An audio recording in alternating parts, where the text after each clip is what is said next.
Sometimes in our lives, we are tempted to think that God has abandoned us and He has lost His vision on us. కొన్ని మార్లు మన జీవితంలో కొన్ని పరిస్థితులు ఎదురైనప్పుడు దేవుడు నన్ను విడిచిపెట్టాడేమో, దేవుడు నా పట్ల కనికరం చూపలేదేమో అన్నట్లుగా మనం తలస్తూ ఉంటాం.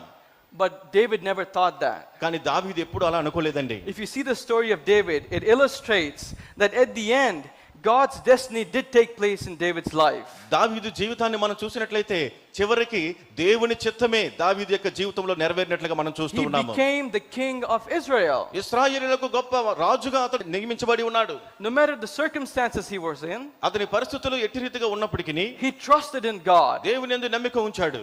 In fact, this thing that he faced with Saul due to his jealousy, it actually made him a better king.